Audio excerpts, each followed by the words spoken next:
Est-ce que Vinicius Junior et Jude Bellingham sont en froid? Depuis plusieurs semaines, la rumeur court sur les réseaux sociaux. Des tensions existeraient entre les deux stars du Real Madrid. Certains insiders affirment même que Bellingham reprocherait à Vinicius son manque d'implication défensive. Une critique qui aurait froissé le Brésilien, refroidissant la relation entre les deux prodiges madrilènes. Mais que se passe-t-il vraiment en coulisses? Est-ce une vraie guerre d'ego? Ou un simple malentendu monté en épingle par les médias? La réponse ne s'est pas fait attendre. Et c'est Vinicius lui-même qui a pris les devants pour mettre fin au débat. Pas de conférence de presse, pas de communiqué officiel, mais un geste simple et puissant, à l'ère des réseaux sociaux. Un commentaire. Après le superbe but de Jude Bellingham face à Pachuca lors de la Coupe du Monde des clubs, l'Anglais publie une photo sur Instagram. Et sous ce post, Vinicius lâche un mot.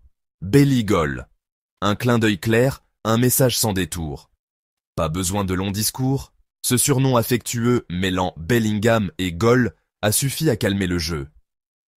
Car dans le vestiaire madrilène, ce genre de signe compte plus que 1000 interviews. Et sur le terrain, c'est encore plus parlant.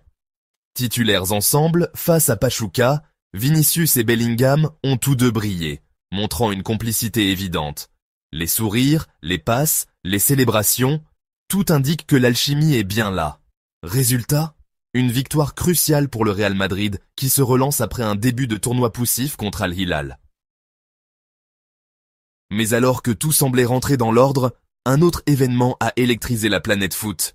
Une altercation très tendue a éclaté en fin de match entre Antonio Rudiger et le défenseur mexicain Gustavo Cabral. Et cette fois, ce n'est pas une histoire de tactique ou de compétition. Selon Rudiger, Cabral aurait proféré des propos racistes en plein match.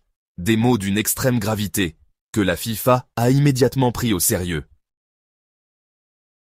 Le défenseur allemand, furieux, affirme que Cabral l'a traité de « sale nègre ».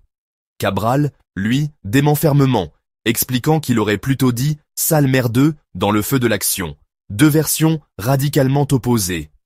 L'arbitre du match, Ramon Abati, a tout de suite activé le protocole anti-racisme prévu par la FIFA. Le match a été brièvement interrompu et les tensions ont continué bien après le coup de sifflet final. En conférence de presse, Xabi Alonso, le coach du Real Madrid, a pris une position claire. Nous croyons Tony, ce genre de comportement n'a pas sa place dans le football.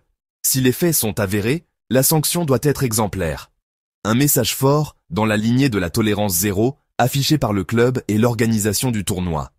Du côté de Pachuca, le discours est tout autre.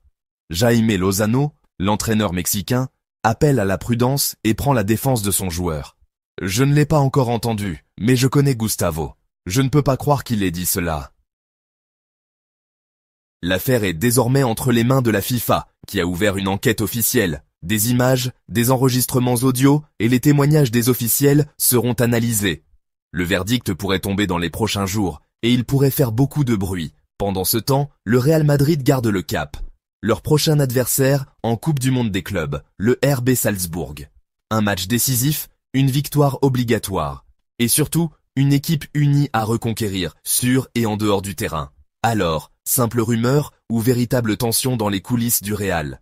Une chose est sûre, les projecteurs sont braqués sur Madrid. Et le moindre faux pas pourrait tout faire basculer.